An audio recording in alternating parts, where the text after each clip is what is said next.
the basic premise on fuel economy is that the power demand, so the power that's required to pull a truck down the highway or to climb a hill or whatever, the idea is to match the power that is produced by the engine to match the power that's required. You might run up a hill faster than what's necessary, and then you have to take your foot off the throttle because you're gaining on the vehicles in front of you.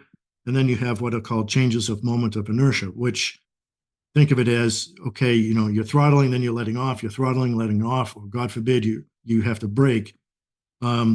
So those moments of change of inertia cost money.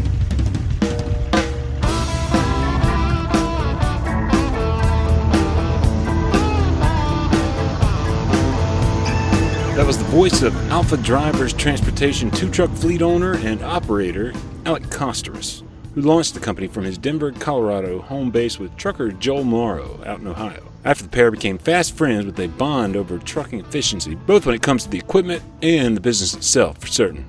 Longtime Overdrive Radio listeners have heard Morrow on this podcast before, when he was part of a panel including past Trucker of the Year Henry Albert, among others, at the 2022 Mid-America Trucking Show, all about spec'ing and driver practice toward getting to 10 miles per gallon and beyond.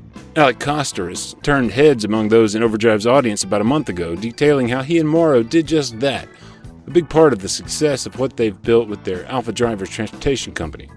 Principal in that head turning? A 2023 10.5 miles per gallon average for their 2023 Volvo VNL760, spec to Morrow's liking with what Volvo's calling the iTorque spec. Morrow had a lot to do with that spec, and today we'll hear more of that story and how Costerus' efforts in concert with Joel Morrow have resulted in what's certainly one of the most efficient owner-operator businesses in the nation. I'm Todd Dills, and Costerus, with 15 years or so in trucking now himself, certainly unique among our Trucker of the Year monthly semi-finalists, not just by virtue of Alpha Driver's hyper-efficiency. He's mostly managing the now two-truck business outside the bounds of a truck cab by and large, though he does jump back behind the wheel, moving mostly power-only loads when Morrow is called away to trade shows or the fleet's other principal operators down, and in other situations. Overdrive news editor Matt Cole, who you'll hear asking the questions throughout the podcast, remarked early in his conversation with Costerus about the unique nature of the operation. Trucking affords a lot of, avenues. You're right in that, a lot of people can drive and quote-unquote be a trucker that way, or you can take that experience and leverage it for the greater good, so to speak. And that's what Joel and I have done with Alpha Drivers. So he drives still. He's going to Sweden in August. I may slip into the truck for a week. We've done that before where I might be in the truck for a month. We did that last year.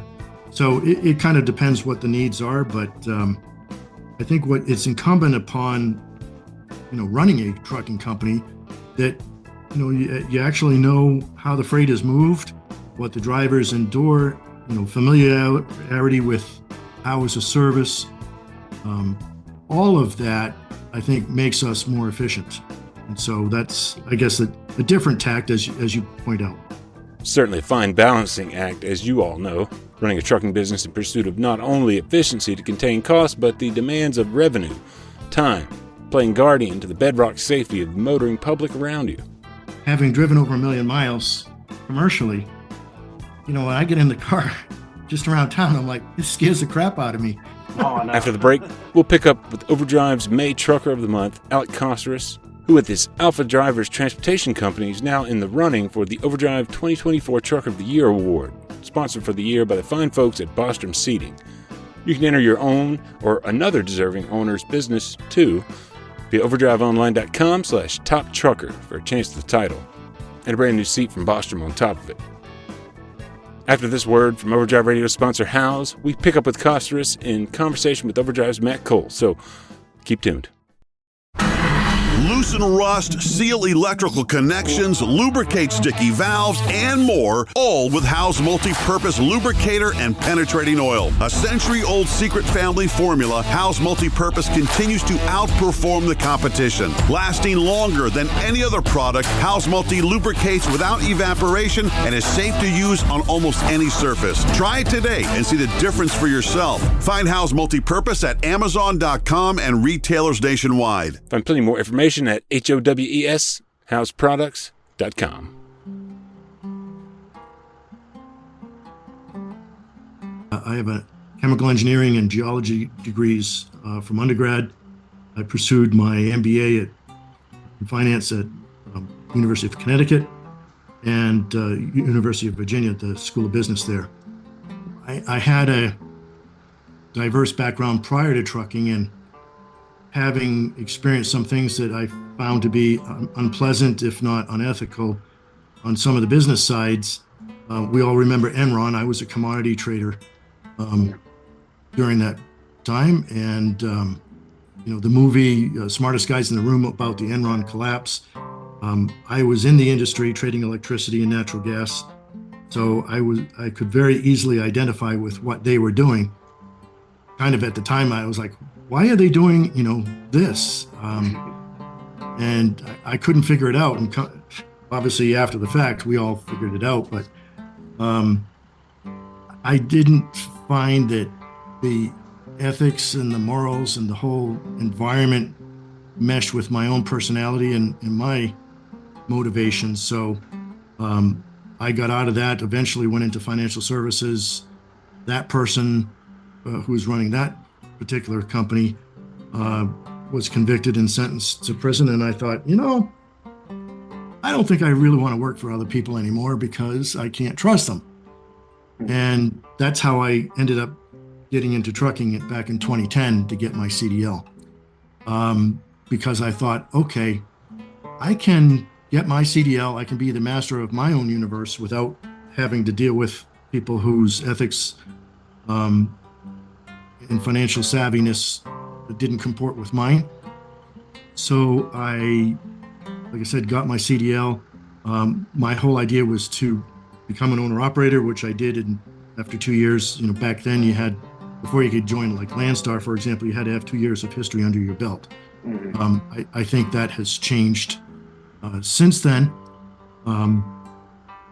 But once I got my 2 years, I bought a truck and then joined Landstar. I was with them for 8 years. And I had a medical issue, which I knew was coming. It runs in the family, a genetic mutation. That genetic mutation meant that Alec Costerus' kidney function would be likely to decline swiftly at some point. When that really began to happen in a big way, he was able to get on the kidney transplant recipient list and parked and sold his Volvo to wait that out, taking on work with the U.S. Postal Service in Denver, almost 4 years ago now, in order to stay local and wait it out. The transplant opportunity came not long after, in 2021. My decline was, in hindsight, pretty swift. I remember at the Postal Service climbing up a flight of stairs, which was like 5 steps to get into a warehouse. There were some days, Matt, I'd be hanging on that railing for dear life. Oh, man. And some days I could go up the stairs by 2s. So, you question, okay, am I getting old? Am I sick? What's the deal? I didn't think I was sick, but, from where I am now to where I was then, now it becomes in the rearview mirror. It's pretty obvious, but it wasn't at the time. Coming together then with Joel Morrow to launch the Alpha Drivers Transportation Company would follow soon after. Costerus traces their business and personal relationship back to Morrow's association with Link Drive's Pedal Coach app, which helps drivers achieve maximum fuel efficiency by allowing for self-coaching of a fashion on best practices behind the wheel. Well, if you know Joel, he's pretty geeky. And I'm no less so. So probably the first conversation we had was with, we were introduced by the folks at Pedal Coach. Joel, unbeknownst to me, had recommended me for their ambassador club. And so when I talked to Pedal Coach, they said, oh, yeah, do you know Joel Morrow? And I said, well, I know the name, but I've never spoken to him.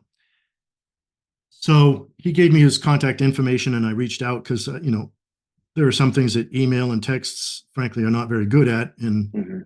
I wanted to reach out and thank him personally. So we we had a call. We had a first phone conversation was about tires, rolling resistance, and then he threw in the word tractive effort and rolling slip and torque induced slip. And I thought, holy crap, he actually knows what he's talking about.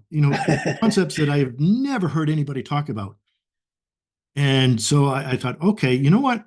He knows something. And I can learn from him and vice versa. So, we talked geeky stuff for several years, and he had a medical issue right before I did.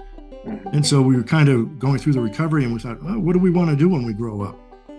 I knew from the conversations that he had professionally outgrown his capacity at Ploger, which is a great company, very well run, probably the best run company operation, I think, period. Morrow had been a longtime company driver with Ploger. But it just didn't fit his personality and his capabilities, because the guy is a genius. So, but where he's a genius on some technical issues, he was, shall we say, lacking in some other areas, as most geniuses type of thing are. And I frankly had outgrown Landstar, so I'm pretty adept on the business side, data, organization, and so on. So we thought, okay, if we do this, come together, I can run the office, all the back office type of things. He can focus on the technical side of things as well as delivering freight. So we formed, Matt, two companies. We have Alpha Drivers Transportation, which is our, I guess, more visible on-road freight transportation company. But we also have Alpha Drivers Testing and Consulting, where we consult with OEMs, Volvo being one to be sure. And we work, if you will, behind the scenes with their engineering folks and marketing to hone some of their developments. So this iTorque technology package that they have was really Joel's brainchild. He knew that they had, for example, crawler gears. They had the turbo compound engine, and they had faster rear axle ratios. But putting all of those things together was the glue where he realized all the various components and put it together in the package, which is now worldwide. And we can track with what we're doing. We have telematics on board both trucks. We're actually upgrading that after this call. I have a call with a telematics provider where we're upgrading our own capabilities internally so that we can grab more data in service of Volvo, for example, on some of the shift logics, working with the engine and so on to make these trucks even more efficient. I'll give you an example. Joel, as everybody knows, and Travis get among the highest, if not the highest, fuel economy in the world.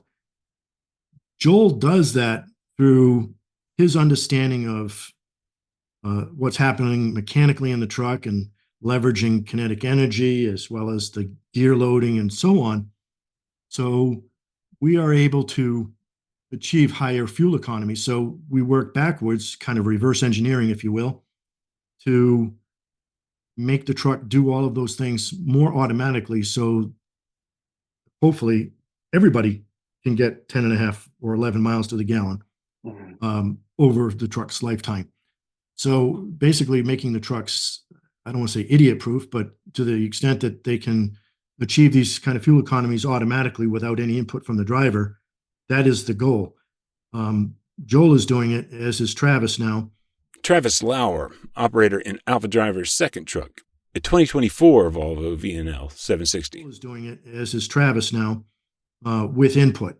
So the idea is to have the programming mimic what they do physically, so that everybody can get these great economies. Well, we have 3 drivers, myself, Travis, and Joel, and we have 2 more in the, I guess, in the training phase, who will also join. probably running the trucks as team for a bit. We have still a third truck coming in the fall, one of the new gen Volvos. Okay. So we may actually add another driver or two to the roles as well. But Okay. we are still evolving. Well, Joel will get into the new gen Volvo. We may hire a driver to go into what the truck that we call Blueberry, or we may, put one of the other people as they become more experienced, put them in the truck. So Okay. we're a little bit in flux. As you probably know, it's not just putting any driver in the seat, because that's not really what we want. We want a smart driver. So we decided that it's probably a better route for us to train our own drivers organically rather than hiring an experienced driver and then have to retrain them to drive smart. I don't know what the right path is necessarily, because we haven't done it yet, but that's an internal conversation that we're trying to mull over. Regular Overdrive readers have recently heard about the company's 2023 Volvo VNL760 Purple Haze, which Costerus describes here. Purple Haze is the 23 truck with the iTorque. It's a 6x2 configuration. And Blueberry being the 2024 truck, it is a 6x4, but it's also an iTorque. So the trucks are essentially identical, but for the fact that one's a 6x2 and the other's a 6x4. Training is ongoing now through observation and coaching by both Joel Morrow and Travis Lauer in each truck, reflective of that training mission Costerus mentioned previously. Just the way, Joel trained Travis, for example. We have Haley in riding with Joel, and we have Connor riding with Travis. So they are observing, exactly how each of those guys are doing things, so that they can, and it takes a while to master. So both Haley and Connor, they have their CDL permits, but they don't have a CDL license yet. Okay. So for insurance purposes, we have them doing more of the assisting and observation than the driving.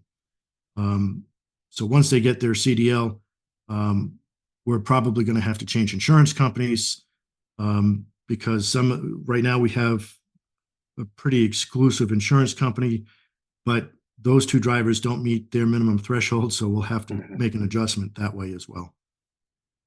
The basic premise on fuel economy is that the power demand, so the power that's required to pull a truck down the highway or to climb a hill or whatever, the idea is to match the power that is produced by the engine to match the power that's required. So in basic terms, if the power produced is less than what's required, the truck is going to slow down. On the other hand, if the power produced is greater than what's required, the truck will either accelerate or waste fuel.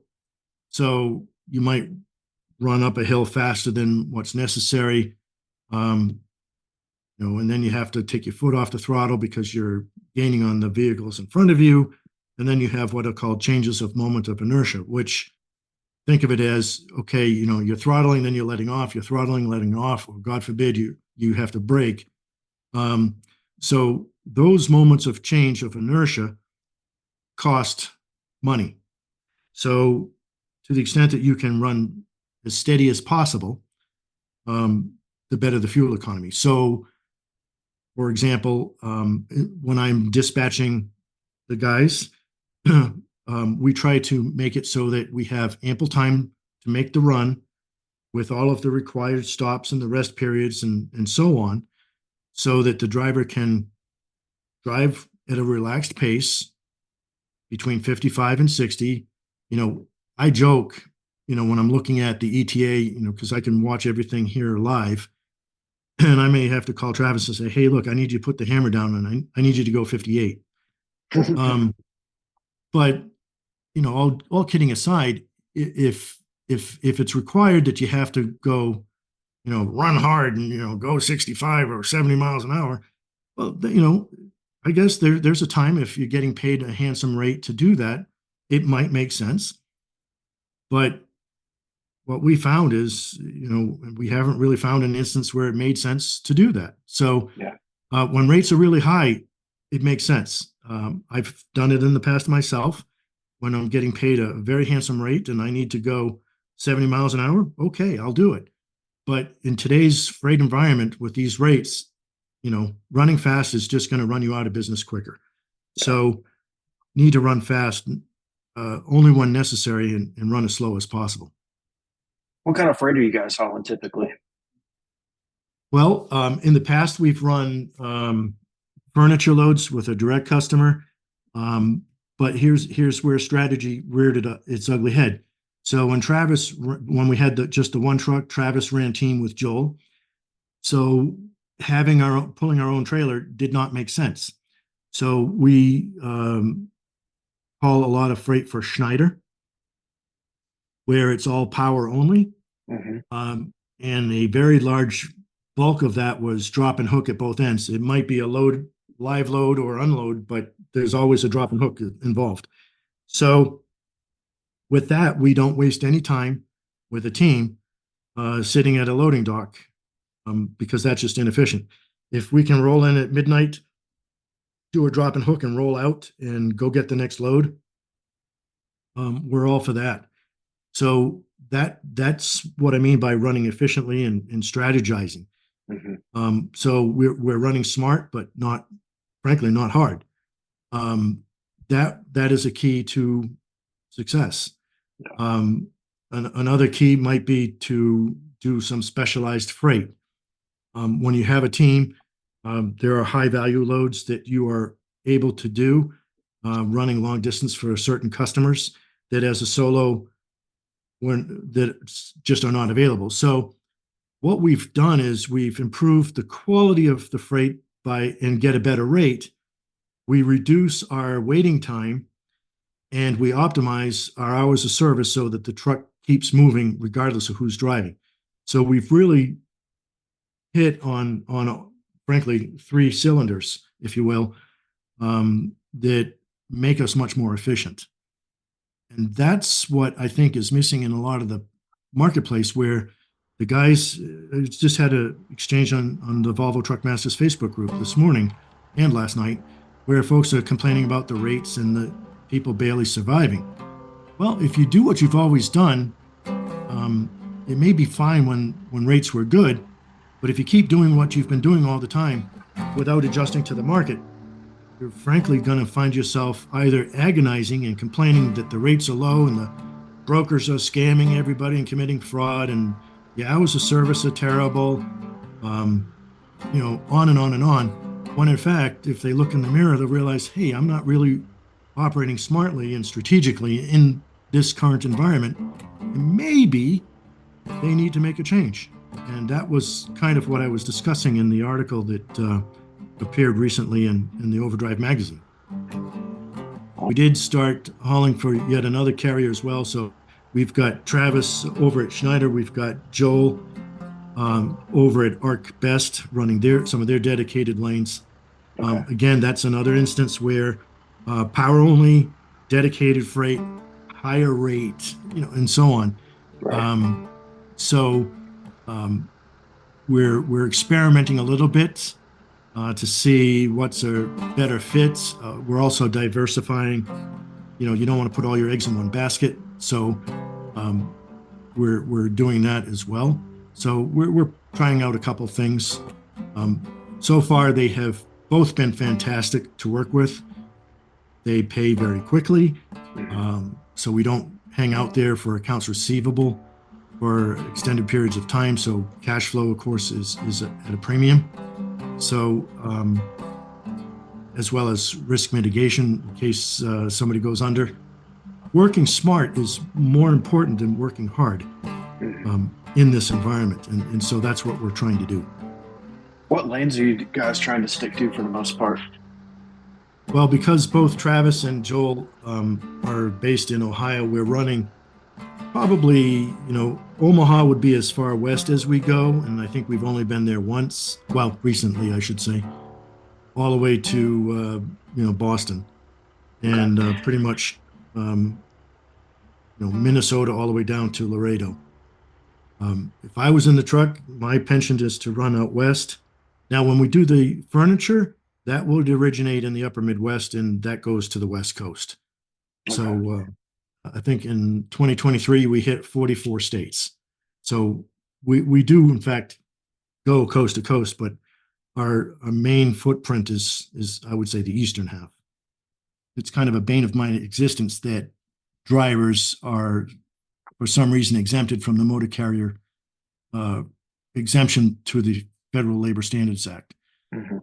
which excludes drivers from overtime for hours past 40. So it behooves us to put our money where our mouth is. So we pay a combination of things. So we pay drivers in both when we're driving, Joel and I and Travis, we're all in the same pay plan, where we get an hourly rate for all hours worked. So from the time a driver goes on duty to do a pre-trip in the morning until the time he does his post-trip at night. He's working, he's away from home, he deserves to get paid. Doesn't matter if he's driving or not. You know, the old saying where if the wheels ain't turning, we ain't earning. That's a lot of bunk. It's true, but it shouldn't be. So we honor that. So for example, by being paid per hour, if a driver is in traffic, he still gets paid. If he has to shut down for inclement weather, he still gets paid. He's away from home, he's working on my behalf, he's representing the company. He deserves to get paid. He gets pulled into a DOT. He deserves to get paid. He has to do maintenance, which thank goodness our trucks are new and they have not broken down, so it's a wonderful thing. They get paid. They have to buy fuel. They get paid. Just because the wheels aren't turning doesn't mean that they're not working and on the job. They have to take a required 30-minute break. That's required by law. They get paid. So we also pay on productivity. So we pay so many cents per mile, depending upon experience. Both of those are based on experience. So there is a productivity component to it. They also get paid if they have to sit at a loading dock. They get their hourly pay. I think we respect the driver's time. And if you put zero value on a driver's time, there is no incentive for anybody, the carrier, the shipper, anybody, to hurry up and load that truck. So that's, to me, it's a fallacy. That's something that ought to be fixed. But in the meantime, we pay our drivers the way they should be paid. They get full benefits as well. You know, there's always that bronze, silver, gold medical plan. Well, we have a platinum plan through Anthem. We also have dental and vision. We've got a 401k plan that we're setting up. Just actually set it up last week so that the drivers have a self-funded retirement plan that we as a company match to the maximum extent that we're allowed to under law. So we think that we have a driver pay environment that balances productivity and time for all the time and hours and miles worked. I failed to mention. So for all hours, so we pay on a 2-week cycle. So and it's not uncommon to have 100+ hours during that 2-week period. So anything above 80 hours is at overtime. So that's at time and a half. Just as if the motor carrier exemption to the overtime requirements in the Fair Labor Standards Act did not exist. Another carrier in an Overdrive award program, 2022 small fleet champ John McGee Trucking, approaches things similarly with his oil and gas services employee drivers. So the carriers and the ATA members, you know, they all whine about driver turnover and whatnot and driver recruitment. And they've sold everybody in Washington a bill of goods. And that is, you know, creating a revolving door at all these mega carriers. You know, they're all the same thief. They have a revolving door. They complain, you know, they try to get these grant programs for recruitment for military, recruiting women, all of these programs, which, you know, are good in a way, but the premise is wrong. Right. We don't have a driver shortage. We have a driver pay issue. When somebody can go to my local McDonald's at $19 an hour and make more money flipping burgers than they do as a CDL driver, that should cause somebody to say, hey, you know, that CDL driver has a lot more responsibility, is much more heavily regulated, and why are we putting up with it? So part of the answer is, well, you can work more hours, but you don't get overtime. That $19 an hour burger flipper, if he works over 40 hours, which he very likely doesn't, but he can make overtime pay as well. Or he could moonlight, have two jobs, and make more money than a truck driver. Because when you take the average pay after tax that a owner operator makes, which historically was about $57,000, it might be, you know, well, today with low freight rates, it's probably the same. That's after tax. Well, I should say before tax, but after all the expenses. So the net income on what you pay tax. After topping 70 grand annually among ATBS clients just a couple of years ago, 2023 saw average owner-operator income at just $62K and some change. You know, when that number and you divide by 3,100 hours worked on average, the pay, the last time I calculated it, was about $16.48 an hour. So one could make more money flipping burgers. Yeah. That should scare the crap out of everybody. Do you want a $16.50 worker driving an 80,000-pound semi-truck next to your station wagon, hauling the kids in the back seat on the interstate in inclement weather? This just does not make sense. 3,100 hours assumes almost 60 hours a week, every single week of the year. Use the 2023 ATBS average income figures, and it's a good bit better for an hourly rate at $20.30 for all-time work, but Costerus's point is well taken. Matt Cole then asked him about maintenance. Alpha Drivers is a bit quote-unquote anal retentive, the owner said on that front. He followed that with detail of the use of a bypass oil filtration to extend drains and more. On Purple Haze, we have a 5-gallon external bypass oil filter on the back of the cab. So we are able to run, you know, what I would call an extended drain. So basically one oil change once a year. Change all the filters. We use a lot of Hot Shot Secret additives appropriately in the right place. So we use Stiction Eliminator once or twice a year to keep the oil clean. We use Diesel Extreme to keep the injectors clean. We use everyday diesel treatment with every fill-up.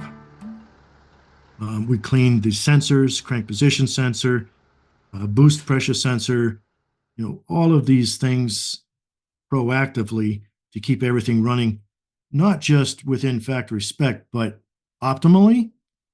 So we run a cylinder balance test to ensure that the overhead is properly set.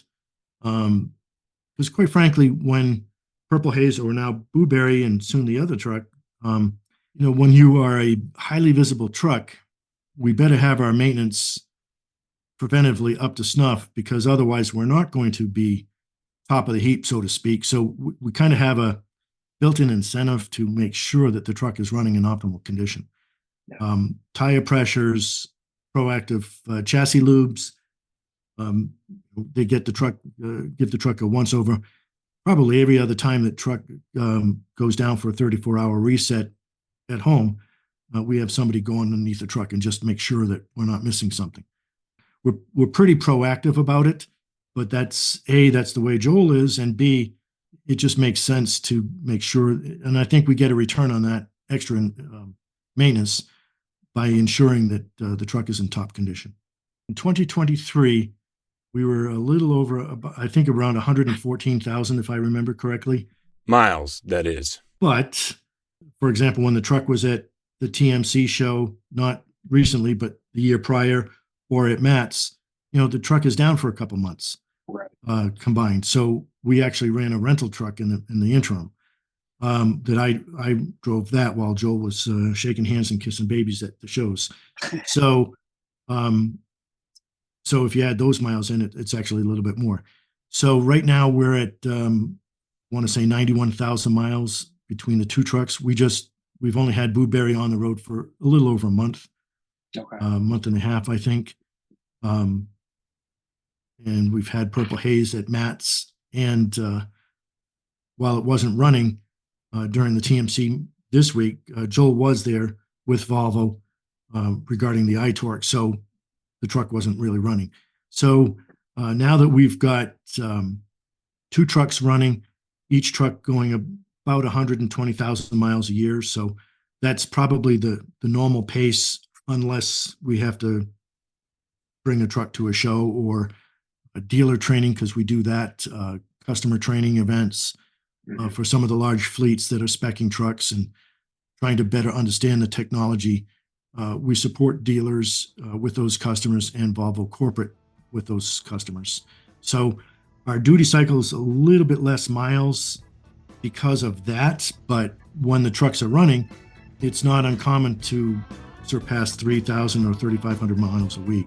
When Alpha first put Purple Haze on the road, they had the benefit of a trailer they rented to pull their customers' furniture loads that was wrapped with Volvo material.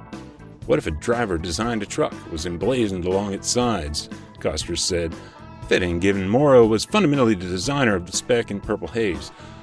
Now pulling power only entirely, Alpha doesn't have any trailer equipment under rental or ownership, though it's a future possibility.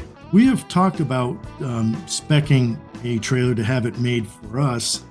A year ago, as you probably know, equipment costs were pretty sky high. Right. They have certainly come down, but when we've talked to trailer manufacturers and, they want to produce trailers down the production line, and since they don't want to stop the production line to make our spec, rightfully, they would charge for it. So we did not pull the trigger on that because it was just exorbitant. But there's a lot of opportunity that's available with aftermarket aerodynamic equipment. I have a patent on a side skirt, for example. A lot of things that to increase fuel economy and reduce the power required. The electric trucks certainly are going to be benefiting from that to increase the range and capacity. So there's a lot of evolution that can be done. If you're just hauling a dry van with no aero, that's just, again, not working efficiently. And so Right. I think in today's environment, it's unfortunate that a lot of people are barely getting by. But a lot of that is self-induced because they are not seizing the opportunity to improve the situation. So unfortunately, if you don't, survival of the fittest. It's going to separate the sick from the healthy. So that culling of the herd is an unfortunate reality that is occurring. And it's not just smaller, individual owner-operators or small fleets. Even the megas are hurting. I won't identify which one because I don't want to takes away from the point. But even the large mega carriers, one just recently said that they got caught flat-footed. They weren't paying attention to the market. If you're getting paid millions of dollars in compensation and you can't see what's going on and you're not seizing the opportunity, then you're doing a disservice to the shareholders. Right. Same thing's happening on a much smaller level with the individual owner operators. And so unfortunately, the megas have investors that can support that kind of downturn.